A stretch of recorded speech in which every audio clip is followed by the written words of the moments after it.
Jake Morrison floated through the massive orbital Junkyard, his helmet display flickering as it tried to catalog the endless rows of dead ships. The Nexus 7 station hung in the distance like a glittering jewel. But out here among the scrap, everything was dark and cold as cargo hauler needed parts. And Vextal's Junkyard was the cheapest place to find them. The Quillian Junkyard owner skittered alongside him on 6 legs, his translator chirping in Jake's ear. "You seek compression coils, yes, yes. I have made from Terran vessels, only slightly used." Vextal's mandibles clicked with what Jake had learned to recognize as amusement. The insectoid alien thought humans were primitives. Barely worth his time, Jake ignored the attitude and kept scanning the rows. 6 months ago, humanity had joined the Galactic Council. 6 months of being treated like children who just learned to walk. He was former Navy. Spent 15 years keeping ships running on nothing but spare parts and determination. These aliens threw away more good equipment than most human stations ever saw. What about that one? Jake pointed to a massive hull, half hidden behind a cluster of smaller wrecks. The ship was huge, easily 3 times the size of a human destroyer, even covered in grime and pitted with age. Something about its lines caught his eye. Vextal's antennae drooped. That is Corinthian Void's Edge. Very old. Very broken. He waved a claw dismissively. No weapons, no AI core, no power systems. Structural integrity questionable at best.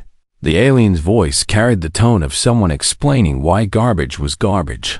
800 years in my yard. No species wants it. Jake pulled himself closer, his magnetic boots clanking against a nearby beam. The ship's bones were still solid. He could see that much. The whole material had a strange shimmer to it. Not quite metal, not quite crystal. What's it made of? Neutronium alloy, Vextal said.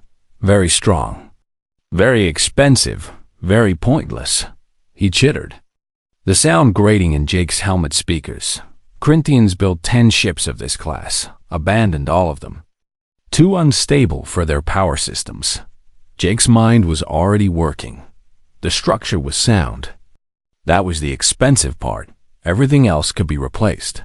Sure, the aliens had given up on it.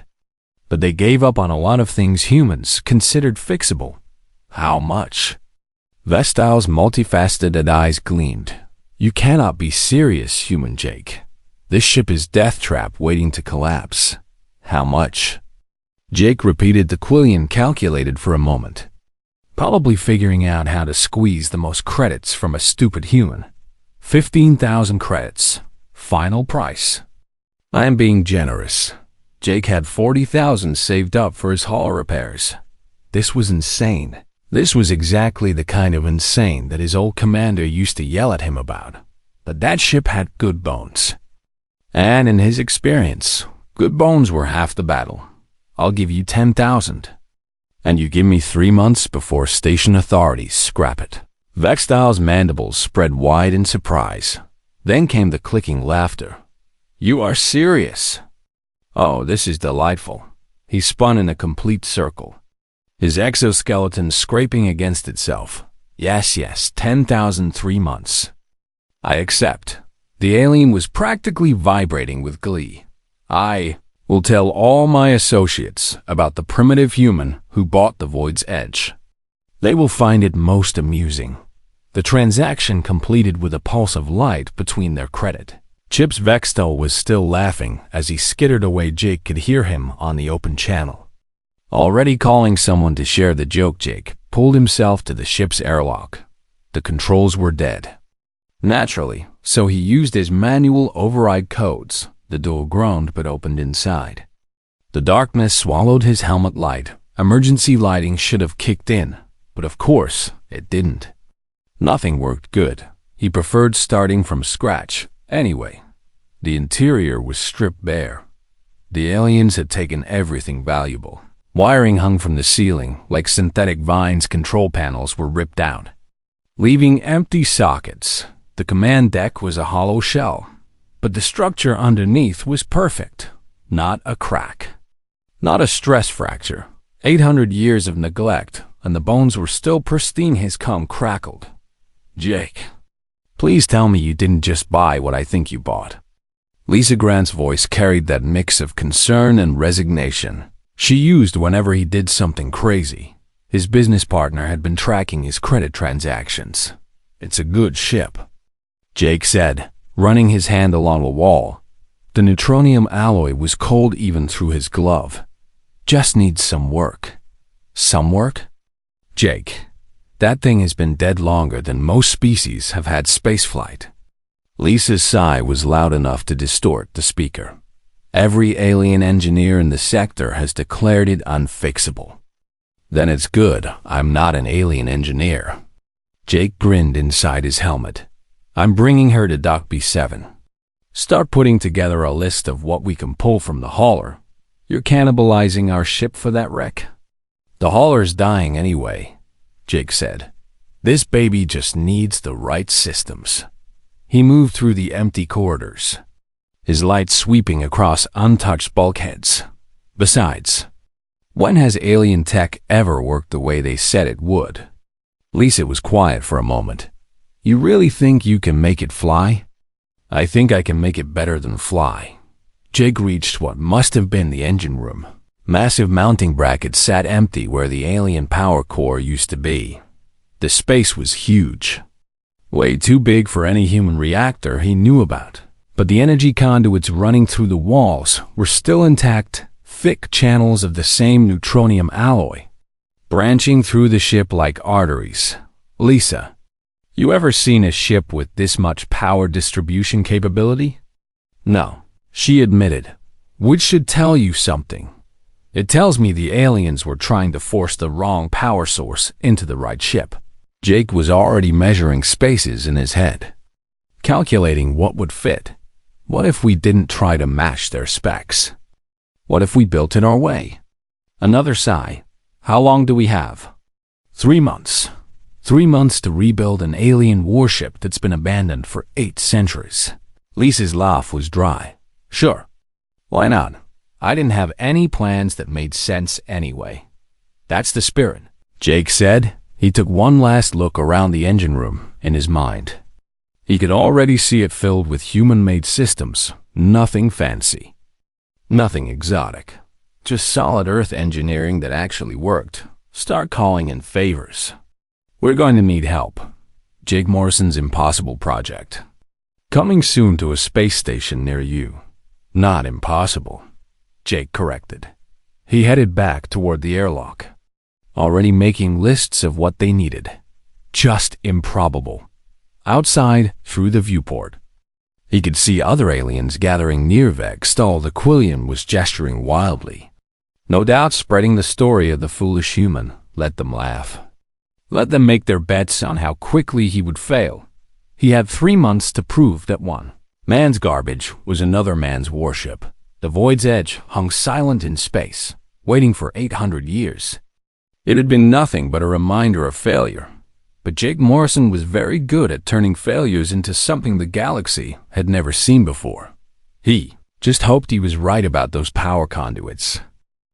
The Void's Edge groaned as another section of dead alien technology was ripped free from its mountings. Jake guided the heavy lifting drone with practiced ease, watching as the corrupted power relay swung out through the cargo bay doors. 2 weeks into the project, and they had filled an entire Junkyard section with stripped components. Lisa appeared beside him, a work suit covered in grease and cable residue. That's the last of the Corinthian power system, she said, and I've got some interesting news. She pulled up a holographic display between them. I've been analyzing the hull composition while we work. Jake wiped sweat from his forehead. The ship's climate control was next on the list to repair, assuming they could find something that fit. And this neutronium alloy is reading as 99% pure. Lisa zoomed in on a molecular scan. Jake, that's museum-quality material, the kind reserved for planetary defense platforms. She looked at him with wide eyes. One section of this hull is worth more than our entire operation. which explains why Vextal kept it around for 800 years. Jake turned back to the stripped engine room, but it doesn't explain why they abandoned the ship class. A new voice crackled over their coms, because the design was fundamentally flawed. Zormak entered through the main corridor. His reptilian features unreadable as always. The Corinthian observer had been watching their work for the past week. My ancestors spent decades trying to make these ships viable. So what went wrong? Jake Eskedgermat's tail swished back and forth. The energy distribution system you find so impressive? It requires a very specific power frequency. He gestured at the empty engine mounts. Our plasma cores generated the wrong wavelength. Caused catastrophic feedback loops. The alien's head tilted. We tried everything. Different core designs, buffer systems, frequency modulators. He made a sound like grinding stones. 10 ships built, 10 ships abandoned. The project consumed enough resources to colonize 3 planets. Lisa exchanged glances with Jake. What frequency does it need? Zormak rattled off a technical specification that meant nothing to Jake, but Lisa's eyes went distant as she cross-referenced. Databases. That's close to what a human fusion reactor. Outputs, she said slowly, really close. Your primitive fusion technology? Zormak's laugh was harsh. Impossible. Fusion cores are too unstable, too inefficient. He waved a clawed hand. This ship needs sustained output of 70 terawatts minimum. Our military reactors can hit 80, Jake said. He was already measuring the engine room again in his mind. We'd need to stack 3 of them. Maybe 4, but the space is there. The Corinthian stared at him. You cannot be serious. UN reactors are toys compared to proper plasma cores. Maybe, Jake admitted, but toys that might generate the exact frequency you needed 800 years ago. He pulled up specifications for decommissioned Earth Navy reactors. His old commander owed him favors, big favors. Lisa, get on the comm with Commander Phillips. Tell him we need whatever he can spare from the Norfolk yard. She was already moving on it. Zormak remained. His vertical pupils narrowed. Even if your reactors work, which I doubt, you have no weapons, no shields, no navigation array. He gestured at the hollow ship around them. This vessel is nothing but an expensive coffin. Not for long. Jake climbed up to the weapon mounting points. The Corinthians had used energy weapons. Big emitters that needed massive power feeds. The mounts were still there. Empty brackets waiting. What do human ships use for weapons? Railguns mostly, Lisa called back. Magnetically accelerated projectiles. Simple and effective. Simple is good, Jake said. He examined the power conduits running to each weapon mount. The channels were huge, designed to feed those hungry energy weapons. What if we put railguns here, but fed them through these conduits? Zormak made a choking sound. That would be catastrophic overload. The projectiles would disintegrate from excessive power, or they'd hit really, really hard. Jake grinned. I like the second option better. Over the next month, the Void's edge transformed human technology arrived in a steady stream. Commander Phillips came through with 4 fusion reactors pulled from a scrap destroyer. They were old, beat up, and absolutely perfect. Jake and Lisa installed them in a cluster configuration. Their outputs synchronized through salvaged human control systems. Captain Hayes donated shield generators from his damaged cargo hauler. Can't use them anyway, the gruff captain said. Insurance won't cover repairs. So I'm selling her for scrap. He patted the Void's edge hull. At least this way. Some good comes from it. More humans showed up as word spread. Tech Director Chun arrived from Earth's Deep Space Division. Curious about the project, she brought advanced sensor packages and a team of volunteers. Heard you're doing something impossible, she said. Figured I should watch. The work became a community effort. Human engineers swarmed over the ship. each contributing what they could. Some brought spare parts. Others brought expertise. A few just brought coffee and encouragement within 6 weeks. The Void's edge had a beating heart. Jake stood in the engine room, watching the 4 fusion reactors hum to life for the first time. The neutronium hull began to glow faintly, a soft blue luminescence that spread through the power conduits. Temperature readings are stable, Lisa reported from the command deck. Power output is nominal. No feedback loops detected. Zormak had gone very quiet. The Corinthian observer approached one of the glowing conduits and placed his hand against it. "This is impossible," he whispered.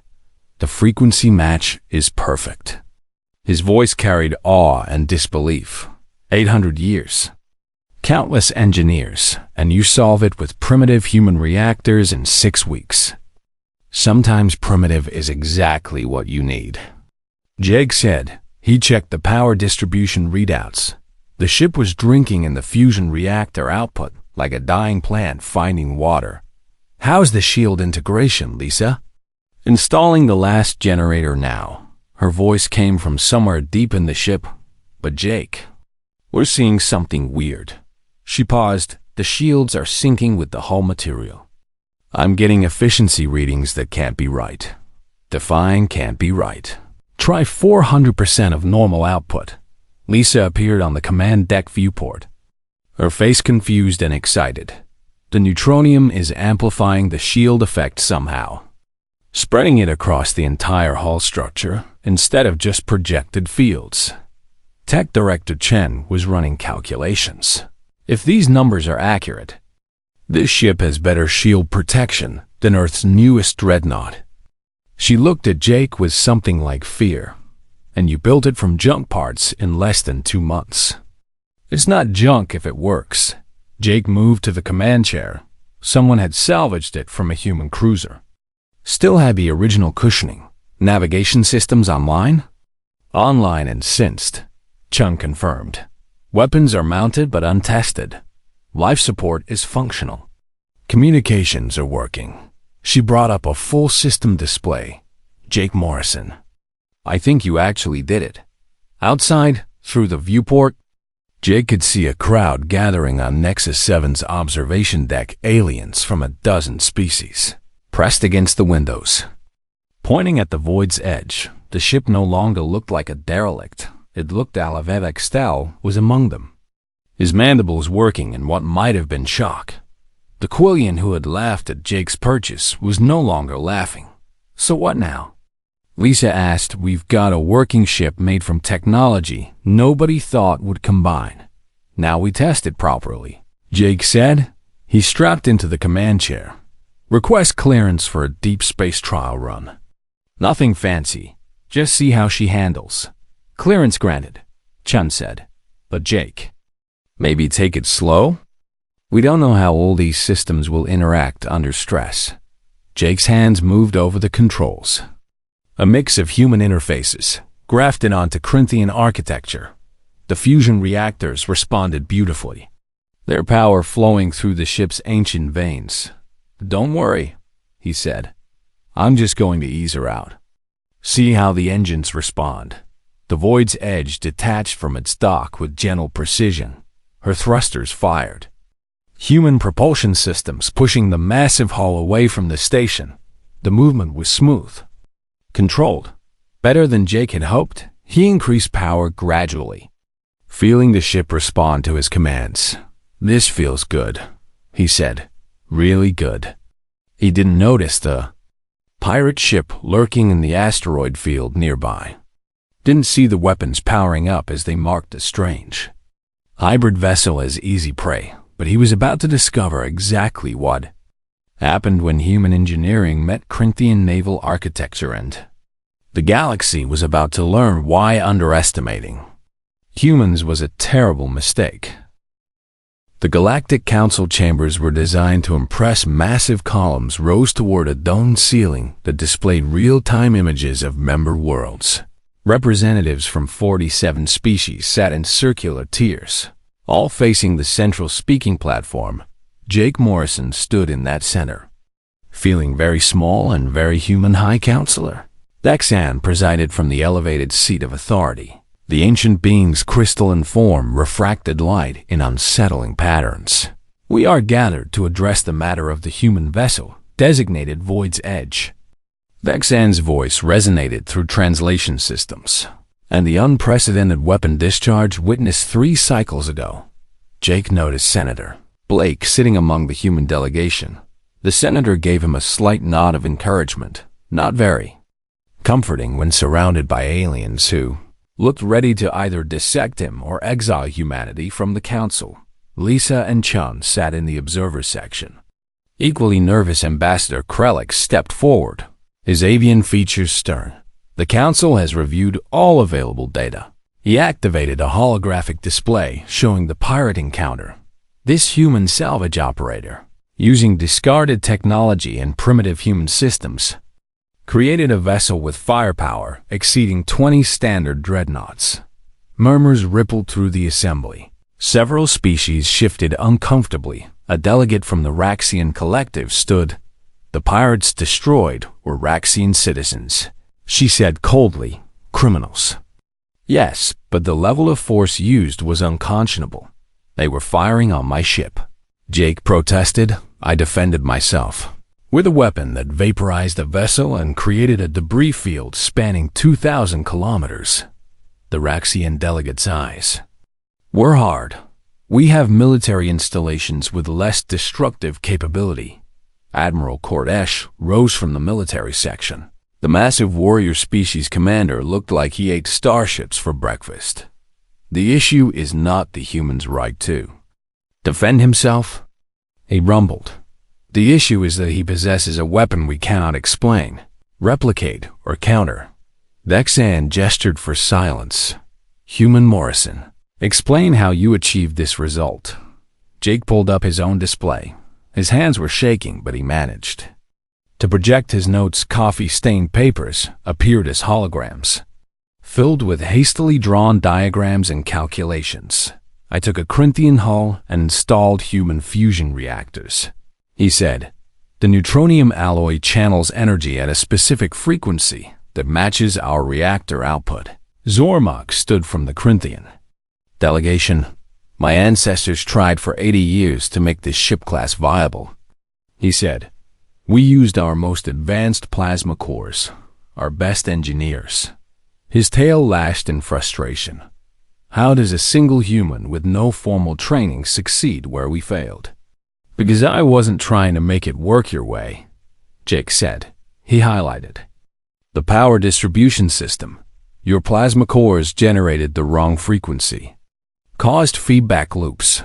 He switched to the fusion reactor specifications. Human reactors are crude by your standards, but they naturally generate the exact frequency the hull needs. Coincidence? Someone muttered from the assembly. Maybe. Jake admitted, but it's a coincidence that worked. He showed the weapons integration. The railguns were just standard Navy surplus. Nothing special. He paused. The neutronium conduits channeled way more power than I expected. Way more is an understatement, Admiral Kordesh said. He projected his own analysis. Our weapons experts calculate that your single railgun discharge contained more kinetic energy than a full broadside from our flagship. The Admiral's voice was carefully neutral. If you fired all 4 weapons simultaneously, I won't. Jake interrupted. I didn't build this ship to be a weapon. Yet it is the most powerful weapon any civilian has ever possessed. A delegate from the Vrin hegemony stood. The council must address this. We cannot allow such power in untrained hands. Senator Blake rose. Jake Morrison is a decorated Navy engineer with 15 years of service. Her voice carried authority. He's not some reckless civilian. He's a professional who was defending himself from criminal attack. A professional who created something that terrifies every military force in the galaxy, Krellick said. Whether intentional or not, the Void's Edge represents a paradigm shift. In power dynamics, Dexan's crystalline form pulsed. We have consulted with our finest engineers. The High Counselor projected technical readouts. None of our species can replicate what human Morrison accomplished. The being's voice carried weight. The combination of human fusion technology and Corinthian neutronium architecture appears to be unique. So humans are the only species who can build these super weapons. Someone asked from the crowd. Fear colored the question. We can't build them. Either. Jake said quickly. This only works because of this specific hull material. He gestured at the specifications. Regular human ships don't have neutronium alloy. We can't afford it. He looked around the chamber. This was a one-time accident. Not a blueprint for mass production. But other Corinthian hulls exist. Admiral Court Esch pointed out. 9 more ships of this class were abandoned across the galaxy. His eyes narrowed. What happens when other humans find them? Lisa stood from the observer section. Permission to speak. Vexan nodded. We've been running simulations. Lisa said. She projected her own data. The power-frequency match is incredibly precise. We're talking about tolerances measured in decimal points. She highlighted key numbers.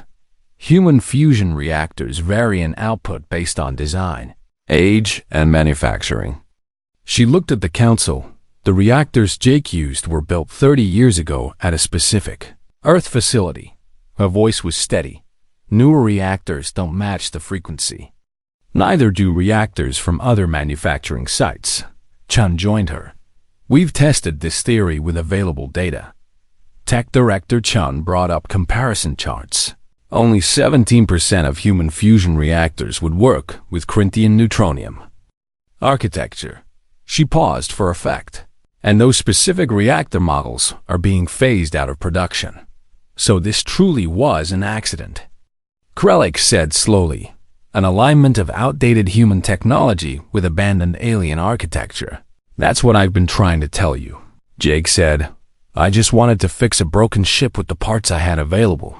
He spread his hands. I didn't know it would create this. A long silence filled the chamber. Delegates whispered among themselves. Some looked relieved. Others, skeptical. Admiral Cordesh studied Jake with calculating eyes. The human speaks truth. The Admiral finally said, Our analysis confirms the frequency match requirements. He nodded slowly. This cannot be weaponized on a large scale, but the ship still exists.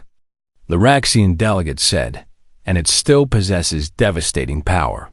Power I won't use unless attacked. Jake said firmly, I've already installed safety limiters on the weapon systems. He projected the modifications he and Lisa had made. The railguns now require 3 separate authorization codes and the 30-second charging sequence. He met the delegate's eyes. I learned my lesson. I don't want to accidentally vaporize anyone else. Vexan considered this. The council requires assurances. The High Counselor's form shifted through colors. This vessel must be registered, monitored, and subject to galactic weapons treaties. Agreed. Jake said without hesitation. Furthermore, human Morrison must share complete technical specifications with Council security forces. Vexan's voice was firm, so that we may understand and potentially defend against this technology. Jake glanced at Senator Blake. She nodded. I'll share everything. He said, no secrets, full transparency, and the ship will carry an independent observer from the Galactic Defense Force. Admiral Court Ash added, to ensure compliance with galactic law. Jake started to protest, then stopped. They were afraid. He had demonstrated power they couldn't match.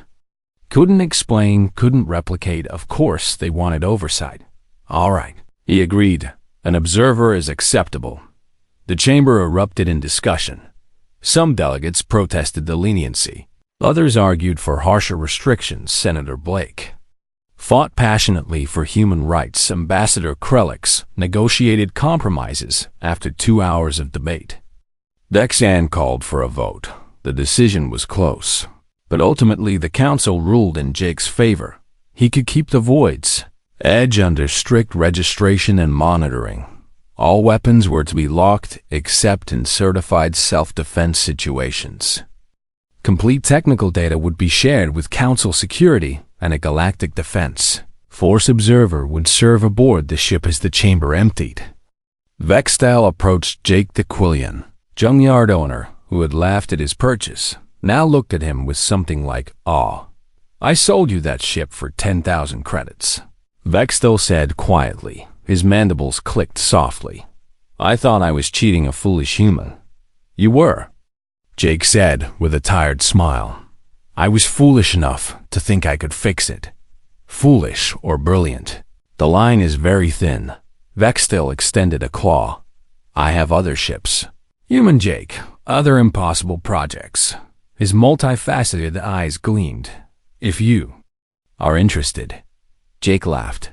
"Let me figure out what to do with this one first." He shook the alien's claw, "But ask me again in a few months." As he left the council chambers, Lisa and Chun fell in beside him. "That went better than I expected," Lisa said. "We're not in prison or exiled from the galaxy yet." Chun added, "We're definitely on everyone's watch list now." Jake looked out at Nexus 7's massive viewport. The Void's edge hung in dock, a neutronium hull gleaming under station lights. "I just wanted to save a ship from the scrapyard," he said softly. The Void's edge cut through space like she was born to it. Jake felt the ship respond to every input. Smooth and precise, despite being cobbled together from parts that should never work together. The fusion reactors hummed in perfect harmony, feeding power through those ancient neutronium conduits. Lisa monitored systems from the engineering station, calling out readings that kept getting better. "Thruster efficiency is up another 3%, she said. "I don't understand it." "The ship is optimizing itself somehow." Tech Director Chen leaned over a console, her fingers dancing across holographic displays. "The whole material is definitely interactive," she reported. "It's creating resonance patterns with our power systems, enhancing everything we installed." She shook her head in wonder. The Corinthians built something way ahead of their own technology. Jake pushed the throttle forward. Feeling the engines respond, the ship accelerated smoothly, faster than his old cargo hauler ever dreamed of moving through the viewport. Stars streaked by as they moved into open space. "All systems green," he said. "Let's take her out to the test range. See what she can really do." The proximity alarm screamed. "Contact." Lisa's voice jumped an octave. 3 ships dropping out of stealth. Bearing 270. She pulled up tactical displays, configuration matches known pirate vessels. Raxian class. Jake's stomach dropped. Pirates were common in the sector, preying on cargo ships and salvage operations. His old hauler would have been easy prey. But the Void's edge was an unknown quantity. "Hail them," he ordered. Chun opened communications. A harsh voice filled the bridge. Translated from Raxian clicks and whistles. "Unknown vessel. Power down your engines and prepare for boarding." The pirate commander sounded bored. Like this was routine. "Surrender your cargo and we'll let you live." "We don't have any cargo," Jake said, trying to keep his voice steady. "This is a test flight. We're unarmed civilians." Laughter crackled over the comm. "That ship is worth more in scrap than most stations." The pirate commander's tone shifted to predatory. "Power down now or we open fire." Lisa pulled up weapon status. "Jake, our railguns are online but completely untested." She met his eyes. "We have no idea what will happen if we fire them. We also have no idea if our shields will hold against pirate weapons." Chun added. She was remarkably calm for someone facing death. "Your call." "Captain." Jake wasn't a captain. He was a salvage operator who fixed things. But 3 pirate ships were closing fast, their weapons charging. The lives of his crew depended on his next decision. "Raise shields," he said, and charged the forward railgun. Just one. The Void's edge shields flickered to life. The blue glow from the hull intensified. spreading across the ship's surface like living light on the tactical display. The pirates accelerated. They're firing. Lisa shouted. Energy bolts lanced through space. Brilliant orange streaks that slammed into the void's edge shields. The ship barely shuddered. Jake watched the shield strength indicator. It hadn't even dropped 1%. "Shields holding," he said, his voice filled with surprise. "They're barely scratching us." The pirates seemed equally shocked. They fired again. Coordinating their assault, all three ships poured weapons fire into the void's edge. The neutronium hull glowed brighter, the shields absorbing and dispersing energy like it was nothing. Shield strength at 99%. Lisa reported. "Jake, these shields are insane." The pirate commander sounded angry now. "What kind of ship is this?" "More weapons fire. Destroy it."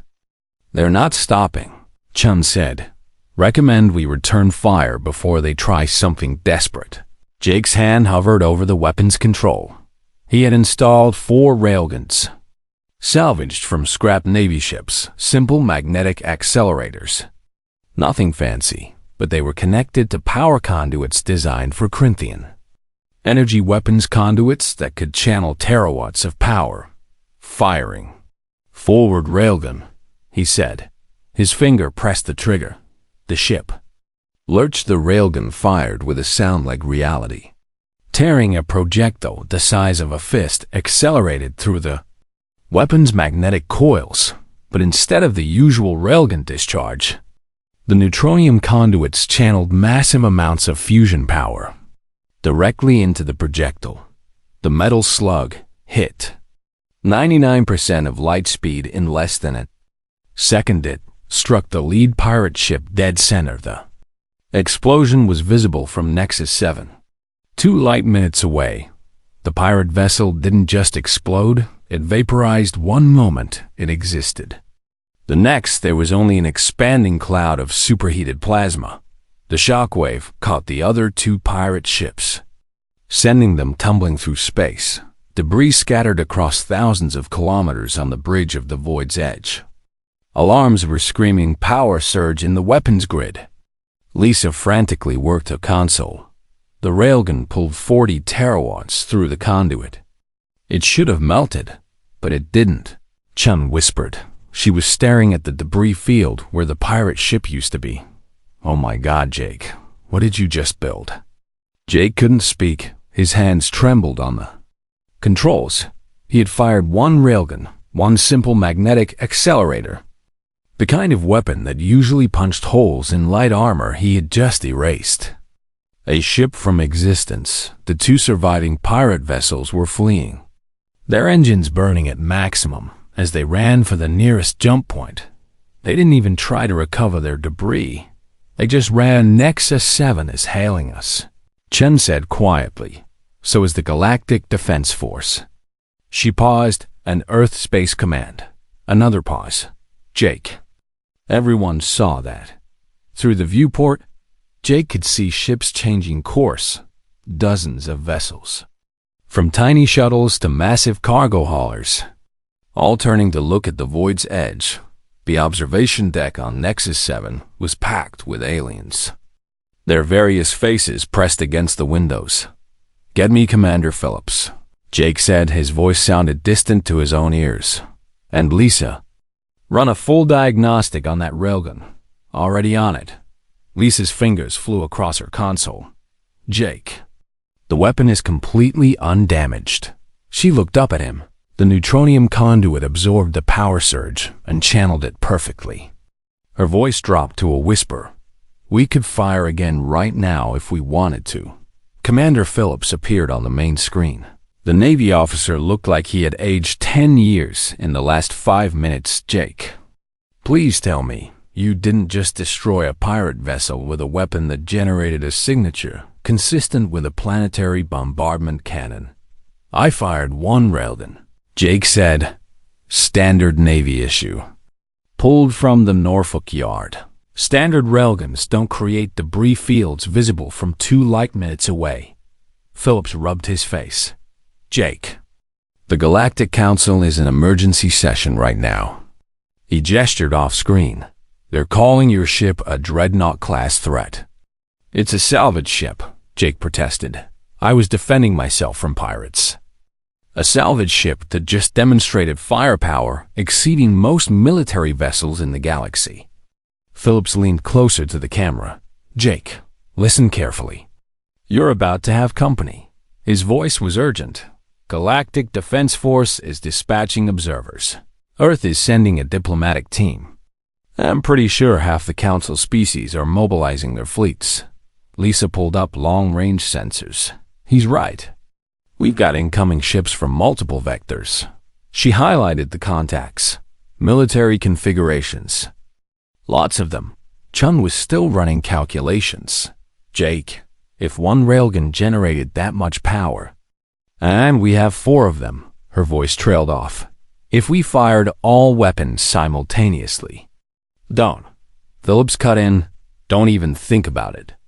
His expression was grim. The Council is terrified right now. They're seeing a human with a weapon they can't understand or replicate. He paused. Some species are calling for the ship to be destroyed immediately. Jake looked around his bridge at Lisa, who had helped him build this impossible dream, at Chun, who had believed in the project enough to bring Earth's best technology at the ship itself.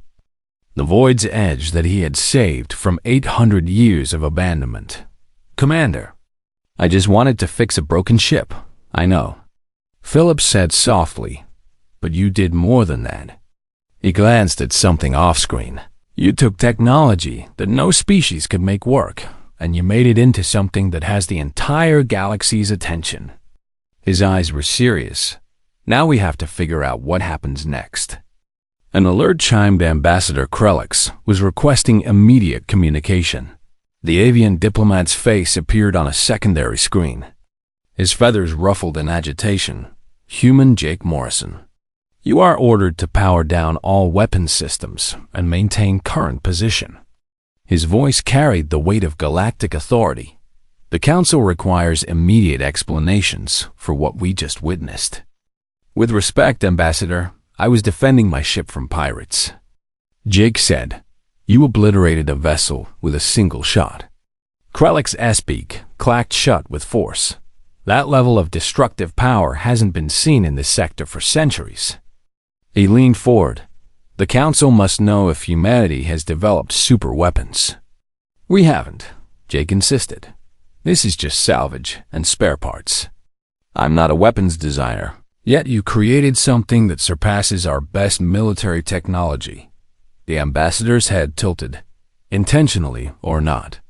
You have changed the balance of power in this galaxy. More ships appeared on Sensor's galactic cruisers, taking up positions around the Void's Edge, not threatening, but definitely watching. Jake felt the weight of their attention. What do you want me to do? Come to Nexus 7, Krellix said. Explain to the Council how you achieved this. His tone softened slightly, and hope that we can find a way forward. 3 months after the Council hearing, Jake Morrison stood on the bridge of the Void's Edge and watched a Taraxian cargo hauler limp into view. The distress signal had been weak, barely detectable, but his ship's enhanced sensors had picked it up. This is the Void's Edge responding to your distress call, he said over the comm. What's your situation? Static crackled before a tired voice responded. Engine failure. Life support failing. We've been drifting for 2 days. The Taraxian captain sounded desperate. Our crew needs medical attention. Jake glanced at his observer, Lieutenant Cora from the Galactic Defense Force had been assigned to the Void's Edge per the Council's ruling. The stern officer had spent the first month documenting every system, every power fluctuation, every time Jake sneezed, but lately, she had relaxed. Your call, Captain Morrison, Cora said. The title still felt strange. Jake wasn't military anymore. Just a civilian with the most powerful salvage ship in the galaxy. Lisa. Bring us alongside, he ordered. Chan, prep the medical bay. The Void's Edge moved with precision that still amazed Jake. The ship handled like a dream. Responsive and smooth, They matched velocity with the damaged hauler and extended docking clamps within minutes. The Taraxian crew was being transferred aboard. The captain was an elderly being with 4 arms and gratitude shining in his large eyes. "You saved us," he said, his translator rendering the clicks and whistles into common language. "When we saw your ship designation, I thought we were doomed." He laughed weakly. "The Void's Edge, the nightmare ship. Just a salvage vessel," Jake said, with a really good medical bay. Chun was already treating the injured crew members. Human medical technology combined with alien pharmaceutical supplies made for an effective emergency ward. The Taraxian captain watched his crew receiving care, and his shoulders sagged with relief. "The stories about you are widespread," he said to Jake. "Some say you are a warlord with a doomsday weapon. And others?" Jake asked. "Others say you are a salvager who helps stranded ships without asking for payment." The captain's mouthparts formed something like a smile. "I am grateful the second story is true." Over the following weeks, similar incidents occurred of Rin-Sign's vessel with a damaged reactor, a human colony transport caught in an ion storm, a Quillian mining ship trapped by equipment failure. Each time, the Void's Edge responded. Each time, Jake and his crew provided assistance. Word spread. The nightmare ship became known for something other than its destructive power. Stranded crews began to hope for the distinctive neutronium shimmer that marked the Void's Edge. Morrison's miracle. Some called it the ship that shouldn't exist, helping those others had written of. Vextal visited Jake at Nexus 7 6 months after the council hearing. The Quillian Junkyard owner was practically vibrating with excitement. "I told you I had other projects," he said. He projected images of 3 more abandoned Corinthian hulls. "Found them in deep storage, barely touched." "I'm not building another warship," Jake said firmly. No, not warships." Vextal's mandibles clicked rapidly. "Rescue ships, salvage vessels, maybe even hospital ships." He gestured at the specifications. "You proved the design works. Why limit it to one?" Jake studied the hulls. They were smaller than the Void's Edge. Different configurations. One looked like it could be a fast response vessel. Another had huge cargo bays. The third had multiple docking points for smaller craft. These would need the same reactor frequency match, he said. "I know a human engineer who specializes in finding old equipment." Vextal's eyes gleamed.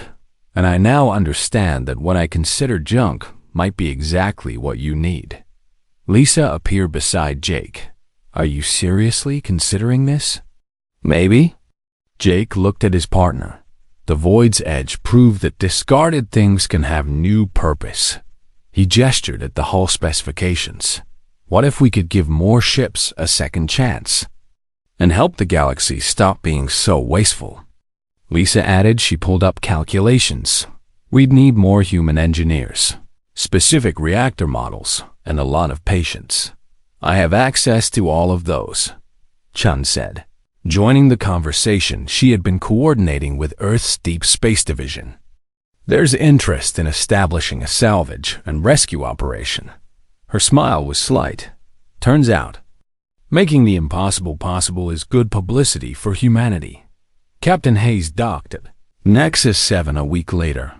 The gruff cargo ship captain, who had donated his shield generators, now brought news. "There's talk among the human fleet," he said.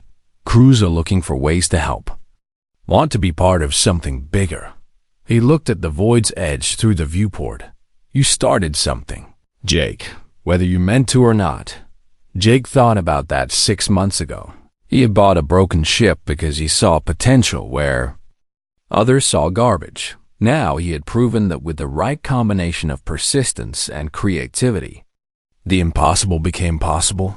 The galaxy had been terrified at first, but fear was giving way to something else: curiosity, respect, hope. Senator Blake arrived with official documentation.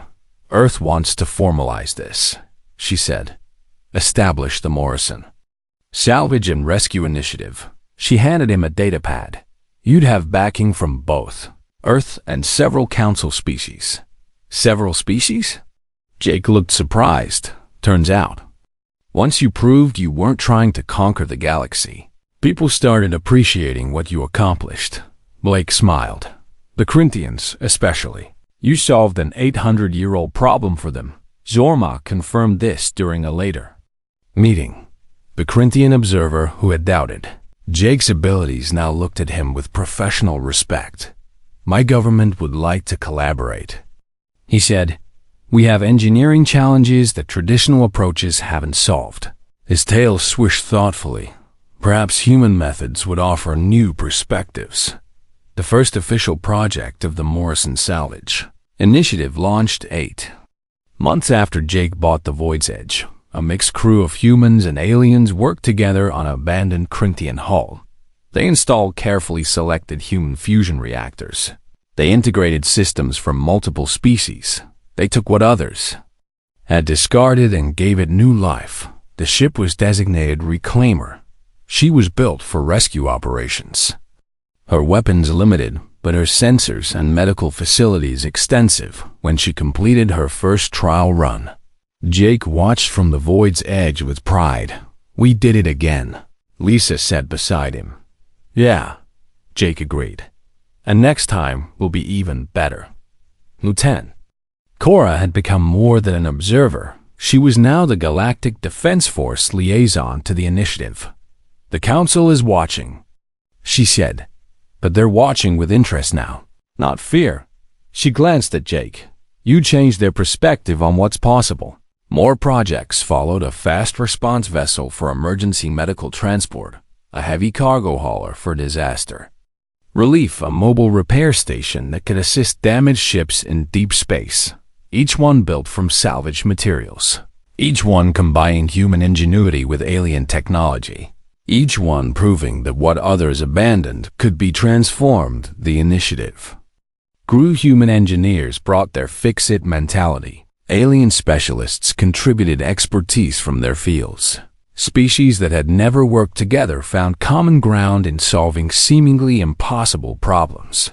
Vextal became the primary supplier of impossible projects. He had stopped laughing at human ambition and started investing in it. Jake stood in his quarters aboard the Void's Edge one evening outside the viewport.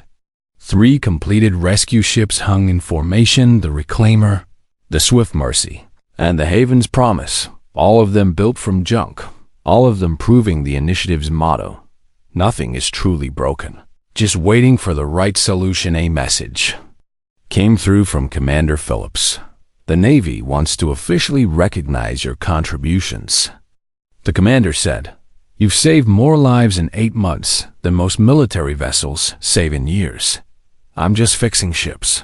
Jake said, you're fixing more than ships. Phillips smiled. You're fixing the galaxy's habit of throwing away potential. Lisa entered the quarters with a bottle of something that looked suspiciously like illegal Raxian spirits. We need to celebrate, she said. The council just approved funding for 10 more salvage projects. She poured 2 glasses. 10 more chances to prove human stubborn optimism beats alien practical pessimism. They clinked glasses through the viewport. Jake could see Nexus 7 bustling with activity. Ships came and went. Alien and human crews worked side by side. The initiative had become more than a salvage operation. It had become a symbol that said discarded didn't mean worthless. That said broken could be fixed. That said what one species gave up on, another might perfect. Jake thought back to that day in Vextal's Junkyard, looking at a ship nobody wanted, seeing potential where everyone else saw scrap metal, taking a chance on the impossible. The Void's Edge hummed around him. Her neutronium hull glowed softly with contained power. The ship that had terrified the galaxy now protected it. The nightmare had become a guardian. You know what's funny?